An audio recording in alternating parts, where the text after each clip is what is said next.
OU కేంద్రంగా Congress BRS మధ్య మాటల తూటాలు పేలాయి. మళ్లీ బీఆర్ఎస్ నాయకులు అధికారంలోకి వస్తే ఓయూ భూములు అమ్మేస్తారని రేవంత్ కామెంట్ చేస్తే సీఎం కట్టింగ్ మాస్టర్ అంటూ కౌంటర్ ఇచ్చారు కారు పార్టీ నేతలు. అయితే బీఆర్ఎస్ నేతలు సీఎం రేవంత్ ని విమర్శించకుండా ఉండలేకపోతున్నారంటూ సెటైర్లు వేశారు కాంగ్రెస్ నాయకులు. తెలంగాణలో ఇష్యూ ఏదైనా సరే కాంగ్రెస్ బీఆర్ఎస్ మధ్య మాటల యుద్ధం గట్టిగానే నడుస్తోంది. లేటెస్ట్ గా ఉస్మానియా యూనివర్సిటీలో కొత్త భవనాలను ప్రారంభించిన సీఎం రేవంత్ ఉస్మానియా యూనివర్సిటీని ప్రపంచ స్థాయి యూనివర్సిటీలతో పోటీ పడేలా తీర్చిదిద్దేందుకు తాము కట్టుబడి ఉన్నామని తెలిపారు. దీనికోసం ఎన్ని నిధులైనా కేటాయిస్తామన్నారు.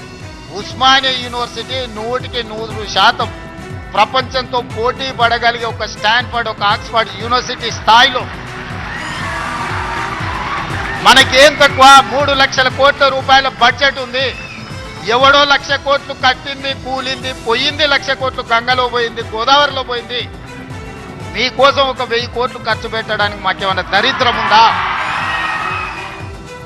రేవంత్ వ్యాఖ్యలకు కౌంటర్ ఇచ్చింది బీఆర్ఎస్. తమ హయాంలోనే ఓయూలో కొత్త నిర్మాణాలు చేపట్టామన్నారు కేటీఆర్. వాటిని ప్రారంభించి రేవంత్ గొప్పలు చెప్పుకుంటున్నారన్నారు. ఆ కాలేజీలు కట్టింది కేసీఆర్ గారి నాయకత్వంలో మన సబితా ఇంద్రారెడ్డి గారు. ఆ బిల్డింగ్లు కట్టింది, హాస్టల్ బిల్డింగు, ఇంకో బిల్డింగ్ 2 కూడా కట్టింది సబితా ఇంద్రారెడ్డి గారు. రేవంత్ రెడ్డి గారేమో జేబులో కత్తెర పెట్టుకొని తిరుగుతుండు. కత్తెర అంటే పాకెట్లు కొడతాను కాదు, యాడ రిబ్బన్ కనబడుతుందో కట్ చేద్దామని చూస్తాను. మనం కట్టిన ఫ్లైఓవర్లు ఆయనే కట్ చేస్తారు, మనం కట్టిన బిల్డింగ్లు ఆయనే కట్ చేస్తారు. ఓయూలో బీఆర్ఎస్ హయాంలో నిర్మించిన భవనాలకు సీఎం రేవంత్ రిబ్బన్ కటింగ్లు చేశారని, దానికోసం కత్తెర జేబులో పెట్టుకుని తిరుగుతున్నారని మాజీ మంత్రి హరీష్ రావు విమర్శించారు. వెనకట మా సబితక్క పోయి కొబ్బరికాయ కొడితే ఆ బిల్డింగ్ తయారైతే దాని రిబ్బన్ కత్తిరీనికి పోతున్నావు. నువ్వు కొత్తగా ఇచ్చింది లేదు, కొత్తగా కట్టింది లేదు, కొత్తగా మంజూరు చేసింది లేదు. ఆనాడు సబితక్క పైసలు శాంక్షన్ చేసి పోయి కొబ్బరికాయ కొడితే బిల్డింగ్ తయారైతే దాన్ని రిబ్బన్ కత్తిరీనికి పోయిండు రేవంత్ రెడ్డి. ఇక నేనేందో ఉస్మానియాకు ఏమో చేసింది అంటే నువ్వు చేసింది ఏమున్నది? బీఆర్ఎస్ కట్టిన దానికి రిబ్బన్ కత్తిరించుడు, కత్తెర జేబులో పెట్టుకొని తిరుగుతున్నావు.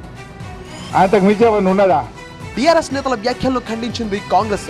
హైదరాబాద్ అభివృద్ధి కోసం సీఎం రేవంత్ అనేక నిర్ణయాలు తీసుకుంటున్నారని, రేవంత్ ను ఎదుర్కొనే సత్తా కేటీఆర్ కు లేదన్నారు ఎంపీ చామల కిరణ్. నేను ఒకటే చెప్తున్నా, కేటీ రామారావుకి పూట గడవదు ప్రెస్ మీట్ పెట్టదు. నేను ఆయన నిన్న మాట్లాడిన దానికి ప్రెస్ మీట్ పెట్టే లోపు ఆల్రెడీ ఇంకో షో కూడా వేసుకుంటున్నాను. కేటీఆర్ ఏంటంటే ఎట్లా తట్టుకునే పరిస్థితి లేదు రేవంత్ రెడ్డిని. ఎందుకంటే ఆయన తీసుకుంటున్నటువంటి ప్రతి నిర్ణయము వాళ్ళు వేసేటువంటి ఎత్తుగడలకు పనికి రాకుండా పోతున్నాయన్న ఉద్దేశంతో కొత్త ప్లాన్లు వేసుకుంటూ వస్తాడు.